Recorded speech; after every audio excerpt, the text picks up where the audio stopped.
దేవుని బిడ్డలంగా ఆయన మనకు అనుగ్రహించినటువంటి జీవముతో కూడినటువంటి వారముగా, రక్షించబడిన వారముగా, విశ్వాసులముగా, నిజ క్రైస్తవులముగా, నిజ ఆరాధికులుగా, నిజమైనటువంటి విశ్వాసులుగా మనలో ఉండవలసింది ఏంటంటే, ముందు ఏం చేశాడంట ఆయన? ఏం చేశాడంట చూడండి. అతడు కనులెత్తి చూచిన 3 మనుషులు అతని ఎదురు నిలబడి ఉండి, అతడు వారిని చూసి గుడారపు వాకిట నుండి వారిని ఎదుర్కొనుటకు పరిగెత్తి ఏం చేశాడంట? నేల మట్టుకు వంగి. ఇక్కడ 3 విషయాలు మనం జ్ఞాపకం చేస్తున్నాం. ఆ సజీవం కలిగినటువంటి దేవుని మనం కలిగి ఉండటం మాత్రమే కాదు, కానీ మన జీవితంలో ఆ కటాక్షం పొందుకున్నటువంటి మన జీవితము ఎట్లుండాలంటే, లేకపోతే రక్షించబడిన మన జీవితం ఎట్లుండాలంటే, ఆరాధించిన మన జీవితం ఎట్లుండాలంటే, దాని తర్వాత ఆ యొక్క బలలో పాల్పొంపులు పొందేటటువంటి మన జీవితం ఎట్లుండాలంటే, ఇక్కడ 3 విషయాలు మనం జ్ఞాపకం చేస్తున్నాం. ఏం చేయాలంట? వారిని ఎదుర్కొనుటకు పరిగెత్తి ఏం చేశాడు? నేల మట్టుకు వంగి. అంటే ఇక్కడ అక్కడ ఒక మాటలో జ్ఞాపకం చేస్తే ఇక్కడ చాలు. కాబట్టి అక్కడ అనుభవం ఏంటంటే, తను ఏం చేశాడంట? అక్కడ నేల మట్టుకు వంగి. దేవుని బిడ్డలంగా మన జీవితంలో ఈ యొక్క బలలో పాల్పొంపులు పొందక ముందు ఆ కలవరి సిలువలో ఆయన నిన్ను సజీవుడైనటువంటి దేవుడుగా నిరూపించి ఆయన బిడ్డలుగా అంగీకరించి సదాకాలము ఆయనతో ఉండేటటువంటి అనుభవాలను తెచ్చాడంటే, ఆయన యుగ యుగములు అలాంటి వాడు జీవించున్నటువంటి దేవుడు. ఆ యొక్క జీవించేటటువంటి దేవుడుగా మనకు కూడా ఇచ్చినటువంటి ఆ గొప్ప భాగ్యములో భాగంగా ఈ పాల్పొంపులు పొందడానికి ముందు ఆయన నేల మట్టుకు వంగాడు అనేది. కాబట్టి ఆయన జ్ఞాపకం చేసుకుని, ఆయన ఎంతో తగ్గించుకుని ఏం చేశాడంట? ఆయన సిలువ మోసి సిలువకెక్కి ఆయన తన రక్తమంతా కాచి, తన శరీరం అంతా నలకొట్టబడి రక్తమంతా కాచినటువంటి భాగంలో ఈ యొక్క పాలు పంపులు మనకు దొరికినాయి. అందుకనే బల మీద ఉంచబడినటువంటి ఆ యొక్క రొట్టె, ఆ యొక్క రసములో ఉన్నటువంటి గొప్ప ఆధిక్యత ఏంటంటే, ఆ రొట్టె ఆయన శరీరానికి సాదృశ్యం, ఆ రసము ఆయన రక్తానికి సాదృశ్యం. ఆయన శరీరం అంతా నలగొట్టబడింది, ఆయన రక్తం అంతా నీ కొరకు నా కొరకు కార్చబడింది. ఆయన ఏం చేశాడు? ఆ రీతిగా చేసి మృతుడైపోయాడు, ప్రాణం పెట్టాడు, చనిపోయాడు. అయితే సమాధి చేయబడి 3వ దినాన మృత్యుంజయుడిగా లేచినాడు. మృతుడైతిని గాని యుగయుగములు సజీవుడై ఉన్నాను అనుగులో ఆయన నిన్ను ఉంచున్నాడు. అయితే ఇక్కడ జ్ఞాపకం చేసుకుంటే, అతడు వంగి, ఎవరితడు? అబ్రహాము వంగిన వాడుగా, తగ్గించుకున్నవాడుగా ఉన్నాడు. విశ్వాస జీవితంలో ఈ యొక్క నీ జీవితంలో తగ్గించుకున్న అనుభవం ఎక్కడ తీసుకెళ్తుందంటే, నిజమైనటువంటి గొప్ప అనుభవానికి తీసుకువెళ్తుంది, నిజమైనటువంటి ఆ యొక్క ఆనందంలోకి తీసుకొస్తుంది, ఆశీర్వాదం తీసుకువెళ్తుంది. అయితే తగ్గించుకున్న అనుభవంలో అక్కడ ఏం జరిగింది అనేది మనం చూస్తే అక్కడ ఒక మాట అంటున్నాడు చూడండి. పరిగెత్తుకొని నేల మట్టుకు వంగి, పరిగెత్తి నేల మట్టుకు వంగి, ప్రభువా నీ కటాక్షం నా మీద ఉన్నాయలా ఇప్పుడు నీ దాసుని దాటిపోతుంది. ముందేమంటున్నా అంటే, పరిగెత్తి నేల మట్టుకు వంగిన వాడుగా ఉన్నాడు. ఎప్పుడు చూచినప్పుడు ఏం చేశాడంట? పరిగెత్తాడు, నేల మట్టుకు వంగిన వాడుగా ఉన్నాడు. ప్రభువైన యేసుక్రీస్తు వారిని మనం చూసాము. వంగినటువంటి పరిస్థితిలో, ప్రభువా నా పాపమును క్షమించమని అడుగుతూ వచ్చినాము, ఆయన క్షమించినాడు. అయితే నిజమైన అనుభవాన్ని పొందుకున్నాం. ఇక్కడ తలంపు ఏంటంటే, చూచినప్పుడు పరిగెత్తాడు, నేల మట్టుకు వంగినాడు. అంత మాత్రం కాకుండా ఏమని పిలుస్తున్నాడు చూడండి. ఇప్పుడు ప్రభువా అని పిలుస్తున్నాడు. ప్రభువా అనేటటువంటి అనుభవంలో చాలా విషయాలు మనం చూడవచ్చు. ప్రభువా అని పిలిస్తేనే ఎంత గొప్ప ఆదరణ, ఆనందం దొరుకుతుందంట. ఆయనే ఎవరంట? నిన్న ఫ్యూనరల్ సర్వీస్ అయినటువంటి అనుభవంలో ఒక మాటలో ఒక చిన్న అమ్మాయి తీసుకెళ్ళిందంట. ఇశ్రాయేలు చిన్నదాని వలే ఏం చేసిందంట? పాల్ యాంచో అని ఆయన దగ్గరికి ఆమె చిన్న అమ్మాయి తీసుకెళ్ళిందంట. తీసుకెళ్తే ఏమో నేర్పించింది? ప్రభువాని పిలిస్తే చాలంట. ఆయన క్షయవ్యాధితో బాధపడుతున్నప్పుడు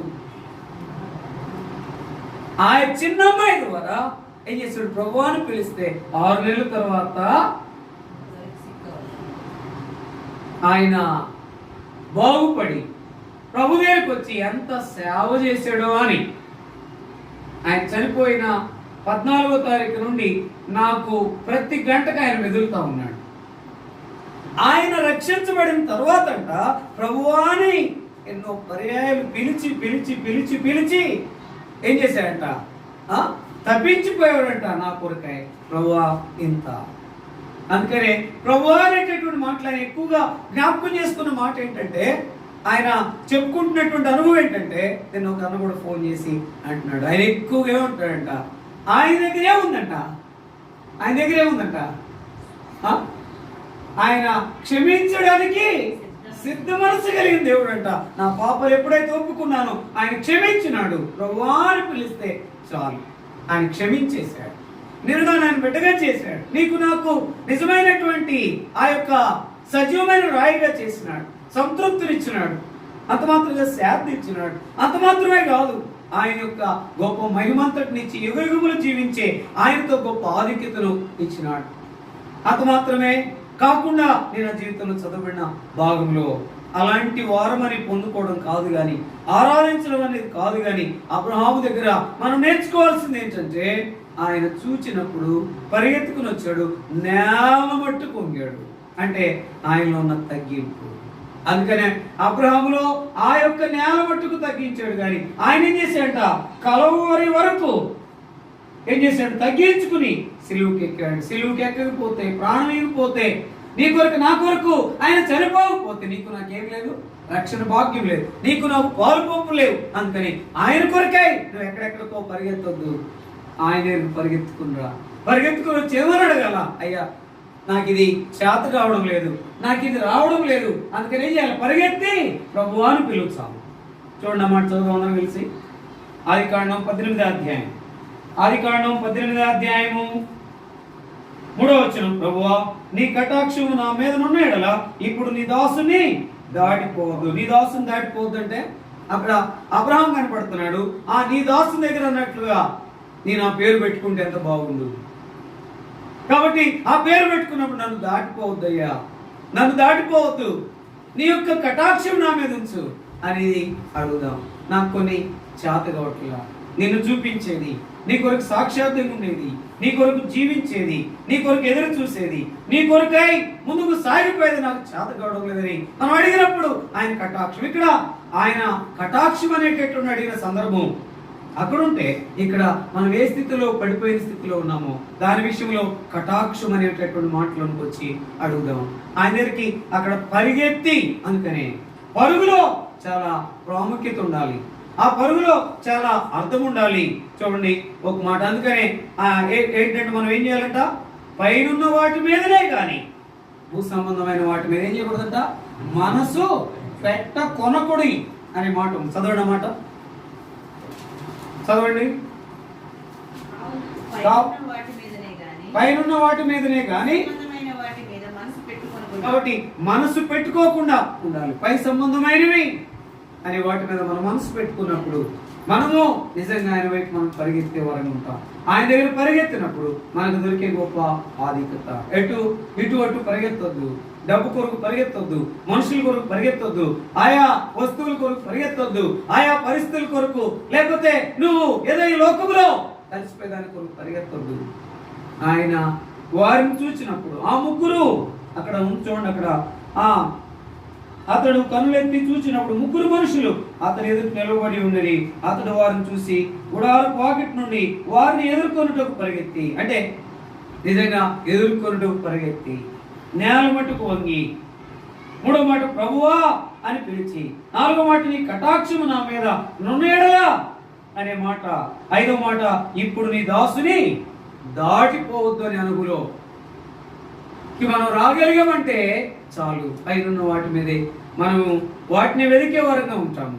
పైనున్నవి చాలా ఉన్నాయి, అందుకనే పైన స్థితి తెలియదంట ఎవరికి, పైన స్థితి తెలియదంట ఎవరికండి, పందికి. పంది ఎవరు సాదృశ్యం,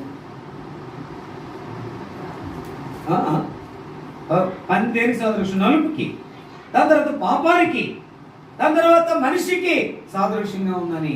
అందుకనే అక్క కూడా రాణక్క కూడా తెలుసు ఏంటి, ఎవరైనా మంగళగిరి క్రిస్టోఫర్ గారు, అన్ని లాంటి నా జీవితం పొట్టుకుంటాడు మనిషి, మంగళగిరి ఆయన పొట్టిగా ఉండేవాడే కానీ పంది లాంటి నా జీవితాన్ని బాగు చేశాడు. అందుకని పంది ఎప్పుడు చూస్తుందంటే పైన దాని యొక్క 4 కాళ్ళని కట్టి తీసుకువెళ్ళేటప్పుడు అదేం చేస్తుంది, అప్పుడు పైకి చూస్తుంది. అప్పుడు దాకా దానికేమి కనబడుతుంది? ఏం కనబడుతుంది? ఎన్నో పర్యాలు మన జీవితంలో జ్ఞాపకం చేసుకుంటే ఎన్నో సార్లు మన స్థితిని మనము ఎరిగే వరముగా మనం ఉండాలి. ఎందుకు అంటే ఇలాంటి స్థితిని మార్చివేసినాడు. అందుకొరకే మనం ఆయన దగ్గరికి వచ్చినప్పుడు ఏముండాలంటే తగ్గింపు ఉండాలి, నేల మట్టుకు వంగ్యారం ఉండాలి. దాని తర్వాత ఎదుర్కొని పరిగెత్తి నేల మట్టుకు వంగి ప్రభువాన్ని పిలిచి అక్కడ ఈ మాట నన్ను ఎంతో బలపరిచింది. ప్రభువా నీ కటాక్షం నా మీద నువ్వు ఇప్పుడు నీ దాసుని దాటిపోవద్దు అంటే దాటిపోతని కోరుకున్నాను అన్న కూడా భయంకరమైన స్థితి. కానీ ఆ పరలోకానికి నిన్ను నన్ను వారసులుగా చేసినాడు. యుగములు జీవించే దేవునిలో నిన్ను నన్ను ఏకం చేసి అటువంటి గొప్ప ఆధిక్యతను నీకు నాకు ఇచ్చినాడు. ఆ యొక్క పరలోకము యొక్క గొప్పతనాన్ని అనుభవించడానికి నీకు నాకు ఆధిక్యతనిచ్చినాడు. అందుకనే నీవు నేను ఇటు పరిగెత్తకుండా ఆయన దగ్గరికి మనం పరిగెత్తుకుని వచ్చే వరంగా ఉండాలి. విశ్వాసంగా బలలో పాలు పంపులు పొందక ముందు కొన్ని మాటలు మనం చూసి ముందుకు వెళ్దాం. చూడండి కీర్తనలు 119 అధ్యాయం 32వ వచనం. కీర్తనలు 119 అధ్యాయం 32వ వచనం అందరం కలిసి చూద్దాం. కీర్తనలు 119 అధ్యాయము 32వ వచనం అందరం కలిసి చూద్దాం. కీర్తనలు 119 అధ్యాయం 32వ వచనం అందరం కలిసి చదువుదాం. నా హృదయమును నీవు విశాలపరచినప్పుడు నేను నీ ఆజ్ఞ మార్గమున పరిగెత్తుదును. ఏం చేయాలంట?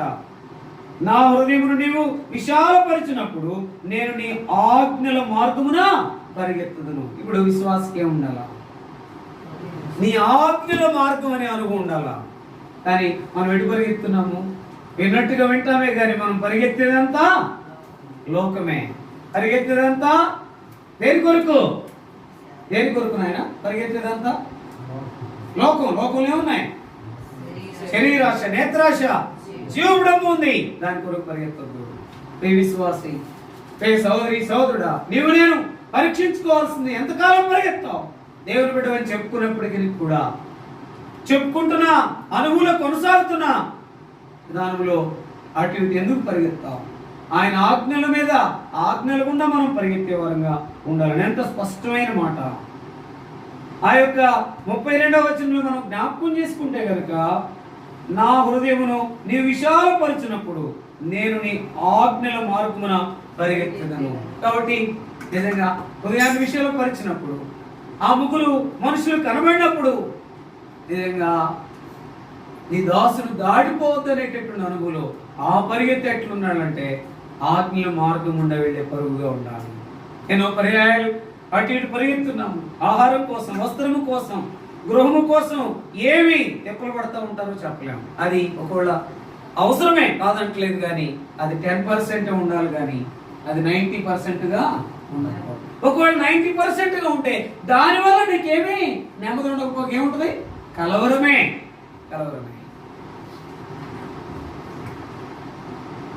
చాలా సందర్భాల్లో మనం నిజంగా దేవుడు అంత ఆధిక్యత ఇచ్చినప్పుడు కూడా అటు ఇటు పరిగెత్తుతాము. ఎందుకు అని మనం ప్రశ్నించుకోము. నా దేవుని విడిచి ఎందుకు పరిగెత్తున్నాననే ప్రశ్న వేసుకుంటూ అక్కడ ఆగిపోయి ప్రభువా అని పిలిచే అనుభవానికి వస్తాం. నేల మట్టుకు వంగే అనుభవంలోకి వస్తాం. దాని తర్వాత నీ యొక్క దాసును దాటిపోవద్దని చెప్పే అనుభవం మనం నిల్చుంటాం. సహోదరి సహోదరుడా, ప్రేమైన వాళ్ళ నీవు నేను ఆ మాటలోనికి వచ్చి ఆయన ఆజ్ఞల మార్గము అనేటటువంటి అనుభవంలో పరిగెత్తుదాము. ఆయన ఆజ్ఞలు ఏంటంట? నేను తప్ప వేరొక దేవుడు నీకు ఉండకూడదని అనుభవంలో మనం నిలిచి ఉన్నాం. ఆయన ఆజ్ఞ మార్గం మొట్టమొదట ఆయనే నీకు నాకు దేవుడు అనే అనుభవం ఉండాలి. ఎందుకంటే ఆయన ఎలాంటి వాడు? మొదటివాడు, కడపటివాడు, జీవము గలవాడు, యుగ యుగములో జీవించేటటువంటి సజీవుడైనటువంటి దేవుడు. ఆయన సజీవుడు, యుగ యుగములు జీవించువాడను అంటాడు. అలాంటి అనుభవం కలిగినటువంటి దేవుని దగ్గరికి వచ్చినప్పుడు వాళ్ళలో నీవు నేను బల మీద ఉంచబడినటువంటి శరీర రక్తంలో పాలు పంపులు పొందక ముందు ఎటు పరిగెత్తున్నాము?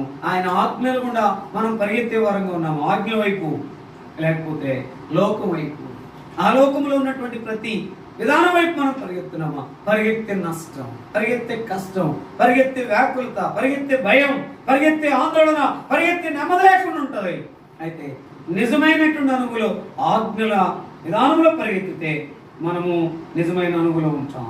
అందుకనే చూడండి ఒక మాట, కీర్తనల 119 అధ్యాయం 37 వచనం అందరం కలిసి చూద్దాం. 36, 37 వచనాలు, 36, 37 వచనాలు అందరం కలిసి చూద్దాం. లోకము తట్టు కాక నీ శాసనముల తట్టు నా హృదయమును త్రిప్పుము, వ్యర్థమైన వాటిని చూడకుండా నా కన్నులు త్రిప్పివేయము, నీ మార్గములో నడుచుటకు నన్ను బ్రతికించుము. కాబట్టి ఇక్కడ వ్యర్థమైన వాటిని చూడకుండా, దాని తర్వాత లోకము తట్టు కాకుండా అంటే అది ఒక రకమైనటువంటి ఏంటి అంటే పాపమే, ఒక రకమైనటువంటి పాపం. లోభము, మోహము అంటే ఇవన్నీ ఏంటి బయటికి కనబడమంట కానీ ఎంతో నష్టాన్ని కలుగు చేస్తాయి. అందుకని వ్యర్థమైన వాటిని చూడకుండా ఏమంటున్నాడు అబ్బా కీర్తనకారుడు? నా కన్నులను ఏమా సలోమి ఏం చేయాలా? దివ్య ఏం చేయాలో? వ్యర్థమైన వాటిని చూడకుండా నా కన్నులను త్రిప్పివేయము. ఎందుకు ఆలస్యమైంది? ఏమా వ్యర్థమైన వాటి కొరకు ఏమాత్రం కూడా ఉండకూడదనేది నువ్వు జ్ఞాపకం చేసుకోవాలి. అదంతా వట్టిదే. నువ్వు ఎంత చూసినా ఒకవేళ మిగతా వాడు అనుకోవచ్చు ఏనైనా వీళ్ళంతా ఏంటో ఇట్లుంటారు అని అనుకోవచ్చు, కానీ దాంట్లో నువ్వెంత ఆనందిస్తావు, నేనెంత ఆనందిస్తాము. అందుకనే ఆజ్ఞల వైపు 32 వచనం అందరం వెళ్తున్నాం చూడండి. 32 వచనం, నా హృదయమును నీ విశాలపరిచినప్పుడు నేను నీ ఆజ్ఞల మార్గమున పరిగెత్తుతున్నాను. ఆజ్ఞల మార్గంలో పరిగెత్తే చాలు నిజమైన అనుభవాన్ని ఖచ్చితంగా దేవుని దగ్గర పొందుకుంటాం. రెండో చూడండి, యెషయా గ్రంథం 40 అధ్యాయం 31 వచనం. యెషయా గ్రంథం 40 అధ్యాయం 31 వచనం.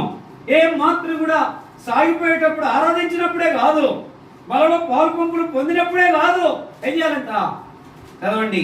యెషయా గ్రంథం, యెహోవా కొరకు ఎదురు చూచువారు నూతన బలం పొందుదురు, వారి పక్షిరాజు వలె రెక్కలు చాపి పైకి ఎగురుదురు, అలయక పరిగెత్తుదురు. ఏంటంట? అలయక పరిగెత్తుదురు, సొమ్మసిల్లక నడిచిపోవుదురు. ఇక్కడ ఏంటంట? అలయక పరిగెత్తుదురు. అలయక పరిగెత్తేటట్టు నలుగురు యెహోవా కొరకు ఏం చేయాలా? ఎదురు చూడాలా. ఇప్పుడేమో ఆయన ఆజ్ఞల మార్గంలో పరిగెత్తు, దాని తర్వాత యెహోవా కొరకు ఏం చేయాలంట? ఓపికతో పరిగెత్తు, అలయక పరిగెత్తు. ఈ అనుభవం మనల్ని ఎలాగ ఉంచుతుందంటే అది సొమ్మసిల్లగా పరిగెత్తుదురు. ఆ మాట చూడండి, అన్నమాట ఎంత స్పష్టంగా ఉందో. కోడి చదువు. యెషయా గ్రంథం 40 అధ్యాయం 31 వచనం చదువు.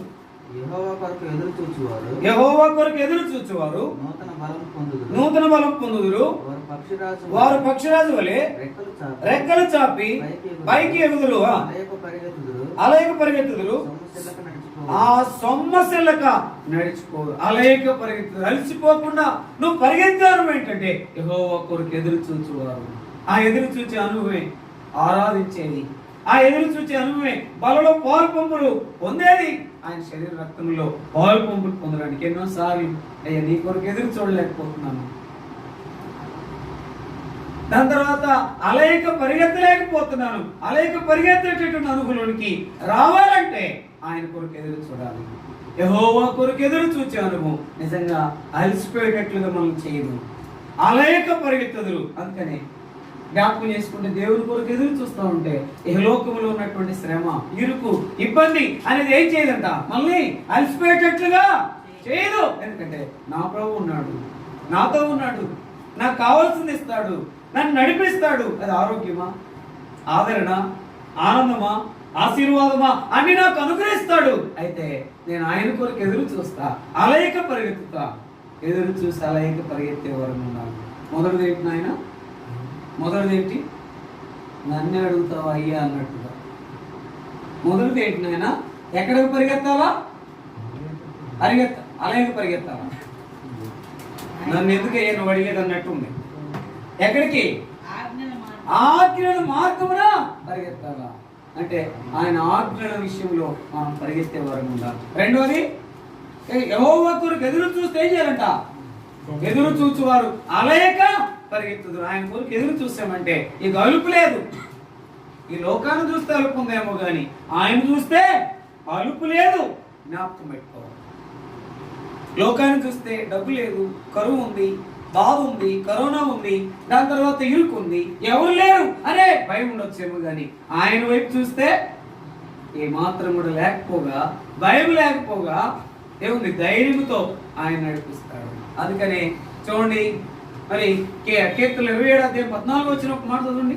కీర్తనలు 27:14 27:14. యెహోవా కొరకు కనిపెట్టుకుని ఉండుము, ధైర్యం తెచ్చుకొని నీ హృదయమును నిబ్బరముగా ఉంచుకొనుము. అంటే యెహోవా కొరకు కనిపెట్టుకుని ఉంటే, లేకపోతే యెహోవా కొరకు ఎదురు చూస్తే ఏ మాత్రం కూడా అలసిపోక ఏం చేస్తావు? పరిగెత్తుతావు, అలుపు లేదు. అందుకనే ఎక్కడికమ్మ రోజు పోయేది మీరు మాట్లాడితే ఇంత లేరు, 10 మంది లేరు. ఎందుకో రోజు వెళ్తారు అని అంటే మాకు అలుపు లేదు. మాకు రోజు దేవుని సన్నిధిలో ఉండటం వల్లే మాకు గొప్ప ఆనందం అనేది, శ్రమ కాదు, మాకు గొప్ప ఆధిక్యత. యెహోవా కొరకు కనిపెట్టుకుని ఉండటమే మన పని. ఆ రీతిగా ఉంటే దేవుడు మనకు జ్ఞాపకం చేసుకుంటాడు. అలేక అనే అనుగులోకి దేవుడు మనకు తెస్తాడు. అలాగా పరిగెత్తుకుని వచ్చాడు. ప్రభువా నీ కటాక్షము నా మీద ఉంచుమన్నాడప్ప. ఎంత మంచి మాట. కాబట్టి పరిగెత్తే అనుభవంలో ఏం దొరుకుతుంది? ఇప్పుడు దీన్ని బట్టి కటాక్షము తప్పకుండా దొరుకుద్ది. అయితే మనం ఏం చేయాలా? మొట్టమొదటి ఏం చేయాలా? ఆజ్ఞ వైపు మనం పరిగెత్తితే చాలు, ఆయన ఇచ్చిన వాగ్దానాన్ని నెరవేరుస్తాడు. రెండోది అలేక పరిగెత్తేమంటే దానికి ఖచ్చితంగా రిజల్ట్ ని ఇచ్చి తీరుతాడు. మూడోది చూడండి ఒక మాట జ్ఞాపకం చేసుకుంటే, కొరింథీయులకు రాసిన మొదటి పత్రిక అపోస్తలుడైన పౌలు ఏం చేయాలా? 9:26 9:26 కాబట్టి నేను గురి చూడని వాని వలె పరిగెత్తువాడను కాను, గాలిని కొట్టినట్లు నేను పోట్లాడటం లేదు కానీ ఒకవేళ ఇతరులకు ప్రకటించిన తరువాత నేనే భ్రష్టుడనై పోదునేమో అని నా శరీరం నలగొట్టి శరీరమును చదవమ్మా. నా శరీరము నలగొట్టి దానిని లోబర్చుకొనుచున్నాను. అబ్బా, శరీరాన్ని నలగొట్టి ఏం చేయాలంట? లోబర్చుకొనుచున్నాను అంటే ఏం చేయాలంట? గురి చూడనట్టుగా కాదు, ఏం చేయాలా? గురి చూచి మనం పరిగెత్తాలి. మన గురి ఆయన వైపు మనం పరిగెత్తినప్పుడు నిజమైనటువంటి ఆ యొక్క గోల్ మనం చేరుతాం. అందుకని పరిగెత్తేవాడు గురిని చూసి పరిగెత్తకపోతే ఏం చేస్తాడు? వాడు బహుమానం పొందలేడు. ఆ మాట కూడా మనం చూస్తాం. అందుకని పరిగెత్తేవాడికి ఏముండాలంటే, ఒక విశ్వాసకి ఆరాధించే అనుభవంలో ముందుకు వెళ్తున్నారంటే, వాళ్ళలో పాలు పొందడానికి సిద్ధంగా ఉన్నారంటే వారికి ఏం కావాలా? గురి లేక పరిగెత్తేవారు కాకుండా ఎక్కడికి వెళ్తున్నారు బాబు అంటే, ఒక ఆమందంట బస్ ఎక్కి మా ఊరికి టికెట్ ఇమ్మందంట. ఎన్నిసార్లు అడిగినా అమ్మా నువ్వు అడు చూడమ్మా, అటెందుకు చూస్తావు, అటెందుకు మొత్తం నువ్వు ఆడకెందుకు చూపిస్తావు మళ్ళీ మెసేజ్ ఏమ్మా?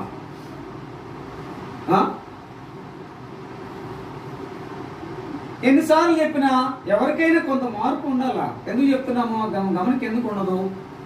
కాబట్టి చాలా సందర్భాలు మనం చూస్తే నిజంగా మా ఊరికి టికెట్ ఇవ్వందంట. ఏ ఊరు తల్లి చెప్పమంటే మా ఊరే. ఆ కండక్టర్ మైండ్ పోయిందంటే మా ఊరికి ఇమ్మంటుందంటే మాట్లాడు అంటే కండక్టర్ మారాడు. మా ఊరు అంటే ఆ ఊరు ఏదో తెలుసు ఆయనకి, టికెట్ కొట్టేవాడంట. మా ఊరికి ఇమ్మంటుందంట. ఊరి పేరు చెప్పమంటే ఏంటి చెప్పట్లేదంట. మా ఊరికి అంటే అలవాటు అయిపోయింది మా ఊరికి టికెట్ ఇమ్మని. మనం కూడా చాలాసార్లు గురి చూడని వారి వల్లే పరిగెత్తేటట్లు ఉన్నాం కానీ గురి చూసి పరిగెత్తే వారంగా లేము. ఎక్కడికి వెళ్తున్నారు? ఎర్మోన్కి వెళ్తున్నారు. ఎందుకు వెళ్తున్నారు? దేవుని ఆరాధించేదాని కొరకే. ఎందుకు వెళ్తున్నారు? పాలు పంపులు పొందేదాని కొరకే. ఈ పాలు పంపులు పొందటం వల్ల ఆరాధించడం వల్ల కలిగేది ఏంటంటే ఆయన వైపు చూడటానికి సహాయపడుతుంది అని అనుభవం. ప్రియమైన వాళ్ళరా, అందుకనే ఆజ్ఞ వైపు పరిగెత్తుదాం. ఎన్నోసార్లు ఆజ్ఞ వైపు పరిగెత్తకుండా లోకము ఏంటి తట్టు చూసి, లోభము తట్టు కాక, లోభము కాక మన జీవితంలో ఏం చేయాలంట? ఆయన వైపు మనము అలయక పరిగెత్తేటటువంటి వారంగా మనం ఉండాలనేది. అందుకని యెహోవా కొరకు కనిపెట్టుకుని ఉండు చాలు. మూడోదిగా మనం చూస్తే కనుక జ్ఞాపకం చేసుకుంటే గురి లేని వారంగా కాకుండా గురి చూసి మనం పరిగెత్తినప్పుడు బహుమానం ఖచ్చితంగా పొందుతాము. ఎన్నో పర్యాయాలు మన జీవితంలో గురి చూసి పరిగెత్తలేనటువంటి పరిస్థితులు ఉన్నాయి. ఎక్కడికి వెళ్తున్నాము, ఎందుకు వెళ్తున్నాము అంటే చాలా మంది ఎందుకు అంటే అసలు ఆరాధిస్తున్నాడు తలకాయ ఊపిళ్ళు ఉంటారు. దానిలో పాలు పొంగులు పొందుతావా అంటే తలకాయ ఊపిళ్ళు ఉంటారు. అసలు రక్షణ పొందేవా అంటే అది ఏంటని అడిగేవాళ్ళు ఉన్నారు చాలా మంది. దాన్ని నేనే అడిగాను చాలా మందిని. 90 మందిని అడిగితే 80 మంది అదే చెప్పారు రక్షణ అంటే ఏంటి అని. ఏంటి రక్షణ అంటే? పాపాలు ఒప్పుకోవడం అంటే, మారు మనసు అంటే